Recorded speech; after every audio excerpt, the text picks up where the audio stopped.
Anyway, we got a trailer to watch. Let's see this. 30 seconds. Pathetic. Tiny. What's going to be in this? I have no idea. I don't need the subtitles. I don't care what they're saying. We'll figure it out later.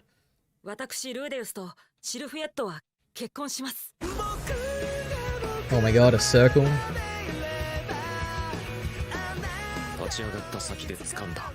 Oh, the sisters, how exciting. Norn looks great. Rujo looks great.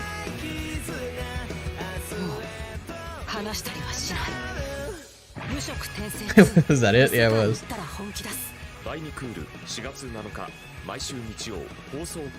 Oh my god, is that Joseph Joestar I just heard? That's crazy. Anyway, okay, what's actually in this? Let's have a look, alright?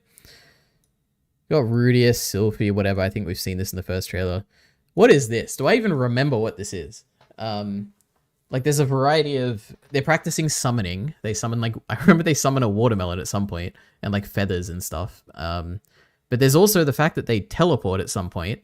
Now, I don't remember if they teleport this early on, like when they're traveling to Bagarit. I know that they have to travel for a very long time, but I think they sped up the journey by using like teleportation circles that none of us remembered, but I feel like this probably isn't related, right? It's probably just summoning something. But then why is Lionelize here? And Cliff? Was everyone involved in these experiments? I just don't remember enough about this. That's cool. Julie's here. Nanohoshi's revealed herself to everyone. That's cute. Oh my god, the quality's low again. I guess the quality was always low. Oh my god, I reread the, I may have got trapped in this cycle where I'll read, like, because when I make videos about Mushoku Tensei, I need to go back and read stuff, right, to get the context for it.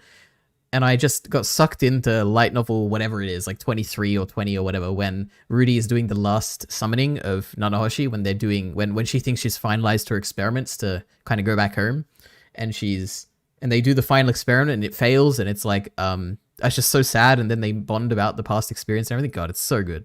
This is what it reminds me of. But anyway, Nanahoshi. I don't know. The art and stuff all looks great to me, but who am I? You know, I don't know anything about art and animation. Student council, Linear and Persona. She's not very happy with her experiments. That's classic Nanahoshi. Oh my god, has anyone translated what this letter says yet?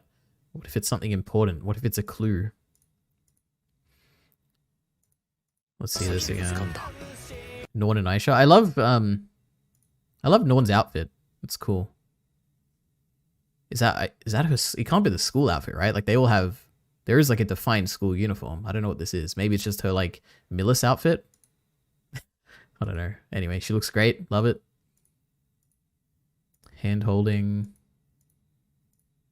I am interested to see how much sex there is in this season, and I guess Mushoku Tensei going forward, because I feel from memory there's a lot of scenes in the light novel which are kind of like, I don't know what you call it, but it's like a transition between chapters, and that transition is sex, but the sex is obviously like they don't describe it or anything, they just like imply that sex is happening, and they like change chapters or whatever and something else happens. I just don't know if they're going to include that kind of stuff in the anime. Because obviously if you have so much of it, it's going to feel weird, but I feel like sex is a big part of this aspect of Rudius's life, so I think they have to cover it. But anyway, I guess at this point it's only Sylphie, right? Like, so it shouldn't be too much. Anyway, has anyone said anything? Blackfang. It's technically just a TV commercial. Yeah, that actually, it did. Now that you say it, it very much feels like a TV commercial. Like even with the music, kind of feels like TV commercially, but I assume that's the OP. Also, I have no comment on the song. I don't know. It sounded okay. It didn't sound as good as the current opening, but whatever. We'll see. Very short. True. Learning you can layer magic circles. Oh, wasn't it a water bottle? Yeah, now it's all coming together. I do remember stuff like that. I also remember when they... God, there's so much. I'm kind of glad that I don't remember the details like too much about these volumes, so then I can like enjoy them again when it comes to the anime. But I remember when they first found the house, they found out that it belonged to, or it had something to do with the Dragon General Chaos or something, right? Or maybe not Chaos, maybe it was another one. But they found like his insignia and some stuff, and that like led to some Perugius related things. That was kind of interesting. I wonder if they'll cover that or if they'll skip it. Anyway, Norn and her future husband, isn't that crazy? My goodness. Nanahoshi. Batagati's back. He hasn't left yet. my god, this is so... I don't need the audio. And this, okay, so this is what I'm here for. Anyway, before we get to this, what do we got? More fancy circles. Everyone looks great. Okay. So this is like the crux of this entire upcoming story arc, right? Like this scene. Now what I'm hoping is we see this, and then we transition and we retell the events that have led to this point from Norn's perspective, and then we get a nice resolution. I don't know. I can't really tell anything from this, but I don't know, it looks kind of bland to me, but I mean maybe it'll be more interesting when it's actually in context. She doesn't look that sad. She kind of looks like she's thinking about things, but I guess she is really thinking about things at this point, so I think it's fine. I truly don't have anything to go on. I'm just glad that they're including this scene. So, unless this isn't like a perspective thing, and it's actually just, this is the scene when Rudy walks in and we don't actually get any of her perspective, that would be pretty funny and, well, terrible, I guess, but anyway. Then Rudy talking to Sylphie, I assume. Yeah, I don't know what they're saying, because I don't care about the subs, right? Who cares what they're saying? And then we get a date and time. So... this would be the 8th of April, I assume, because that's 24. Anyway, crazy. It doesn't look terrible. I think the biggest thing here, which I guess Puni Baba said before, which is that there is no... this is only volume 10 and 11. There's no volume 12. Which if I'm just basing it off what I have seen so far, I would just assume they're not adapting volume 12. Because there's nothing to hint here that they are at all. But if Puni Baba says they are, then I guess they are. Because apparently he has like inside leak stuff. I got no idea. I don't know how he knows these things, but somehow he knows things. Alright. Learning you can lay magic circles. Yeah, less than you expect. True. New trailer? Absolutely. Well, it's like a commercial / teaser. There was a doll. Is that what they found? A doll? Really? I guess that was the inspiration for... was that the inspiration? Because I remember they eventually led to creating the magic armor, but that was more the man god and the fighting god armor. They also created his hand, like Rudy's hhand. That was kind of based on that kind of stuff. And eventually they make a clone of Nanahoshi, which is kind of cool and redundancy. Anyway. There was a doll, Lamau. Some of the relationships are pretty monka. I don't know what monka means. But at least the... worst ones have been retcon. Hey, actually, I was just memeing about the Ruja Norn thing, by the way. I think that's fine. I have no issue with it at all. Yeah. I also we're not going there. All right. We'll leave Aisha's relationship for another video. All right, we're not talking about that now. No, if you're talking, Aisha, Aisha and Oz, I assume AXA. I would assume that's what it is. It's still very much canon. Well, I don't think there's... I mean, I guess I haven't read Redundancy, so I don't know if they included it there, but... yeah, but I feel like a web novel isn't canon yet. Like, Old Dragon's Tale, as much as I love it, and as much as it's in my canon, it doesn't exist yet, right? In the light novel canon, which is, I think, what I would treat as the main Mushoku Tensei canon. Let's not pollute that with the convo here. True. We don't want any Aisha discussion here. From what I understand, Norn point of view was expanded for the anime. Well, I definitely don't want that. I just want what was in it, all right? Give me a nice flashback. We can, you know what? We can go all the way back until the time in Millis, all right? We can have Roxy and... It would be interesting to get Roxy back in the story. Like Roxy and Ruijerd and Paul and Norn crying and running away and Ruijerd collecting her or whatever. Like, that would be fun if we get all that stuff. But for me, I just want to see Norn sad. All right? I want to see her sad twice. I want to see her sad once at the scene where she's, you know, she feels isolated in Fury and blah, blah, blah. I have a video about it. But she also has to live up to the words of she cried all the tears that the rest of us hadn't when Paul, you know, when Paul dies, I guess. We need to see that. Because that's, you know, it's my favorite line in Mushoku Tensei, perhaps. Well, there's another one, which maybe I'll make a video on one day. It has to do with Paul. But my god, do I love the, she cried all the tears that the rest of us hadn't. That's what I want to see.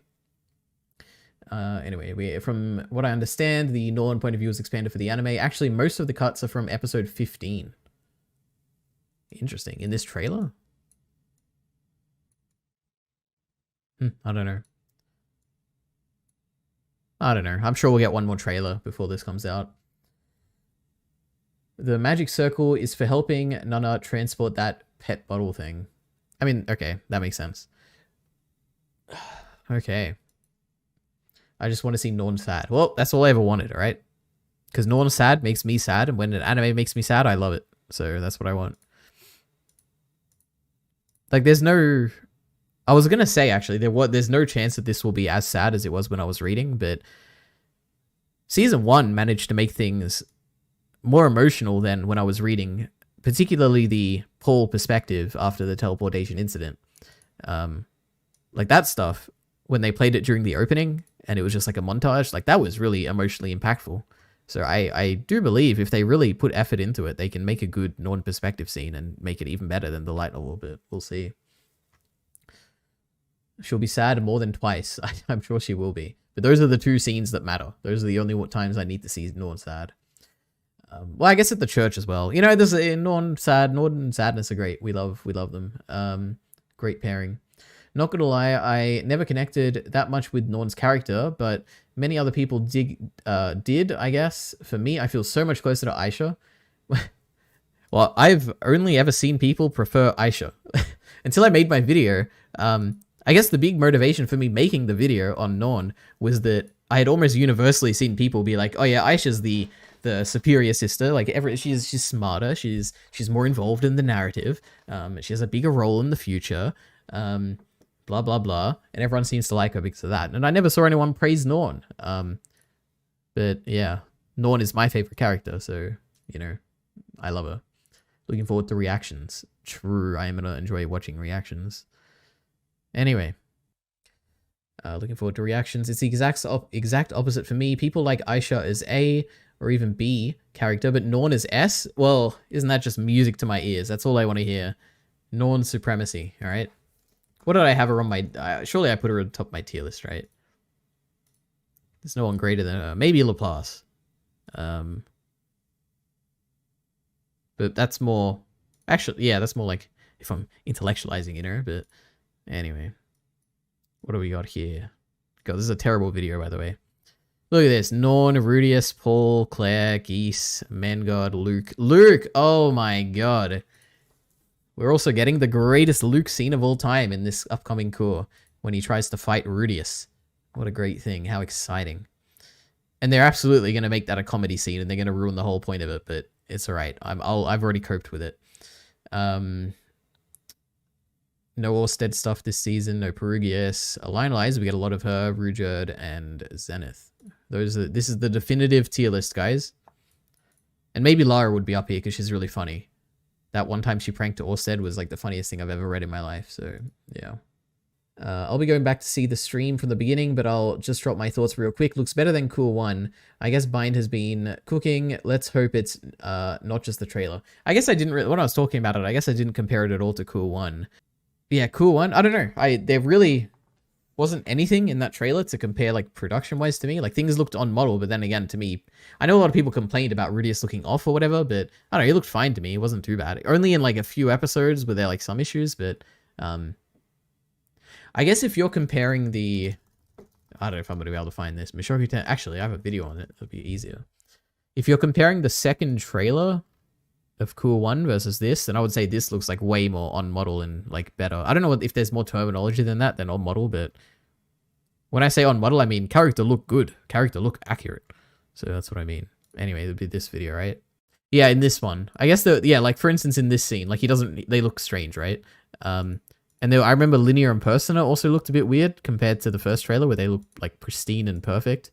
Yeah, I guess that's what I would say. When I'm watching this trailer, I feel like, oh, okay, it's like 90% of the way there. There's some issues. When I'm watching today's like commercial, I don't notice anything like that. It all just looked fine to me. But there was no animation or anything. I mean, there's animation, of course, but nothing where I'm like, oh, wow, I can't wait to see that. It just looked okay, you know? Anyway. Punu Baba, I'm hoping if Norn's point of view is expanded, it will include some of the journey to Sharia. Would I want to see the journeys to Sharia? No, well... I think we get enough of it from... I don't know who describes it. I assume Ruijerd describes it, because I do remember some of it, where it's like Aisha is complaining... Or not complaining. Aisha is like taking charge and commanding Ginger and Ruijerd to do things, and... So I guess it would be cool, but maybe not from Norn's perspective. That'd be more of an Aisha thing. Or maybe I guess you could see Norn getting frustrated at Aisha taking control, but I wouldn't want to focus on it. I guess what I don't want is a whole like half an episode spent on Norn's perspective. Because I don't think you need that much to get the emotions in place. But I guess it could work. I guess I don't have anything against it. All it comes down to is like how well can you capture the desperate like loneliness and inferiority and sinking into a small hole that no one will ever see again. Like how well are you going to capture that feeling, I guess, for Norn? That's what I'm interested in. Because that's the sadness of that scene, which is that she feels so insignificant and no one is seeing her and no one is valuing her. And she herself feels like she doesn't deserve to be valued. Like that's the emotion you want to kind of get across in that scene. So I don't know if that's all I want to see, regardless of how they do it. That's the emotion they should try and target. Oh my god, when do they get beat? When does Aisha cultivate this Trent or whatever? Is it that was his name, right? Mushoku Tensei Trent beat? Was it E-A-T? E-E-T? I never actually read the novel. I just listened to the audiobook. When does he come into the story? Or she or whatever? Is it in these volumes? It could be, I guess. But born in 424. That's funny. God, this Mushoku Tensei, this is not a good wiki, right? There's a lot of inaccuracies I've noticed, a lot of inconsistencies I've noticed, and a lot of stuff missing. But you know what? At least it exists. So anyway, eventually Beat will come into the story, and how exciting that will be. And Dillo, was that his name? The armadillo thing that Roxy rides to school? That'll be fun, I guess. Okay. Is that finally Mushoku Tensei done?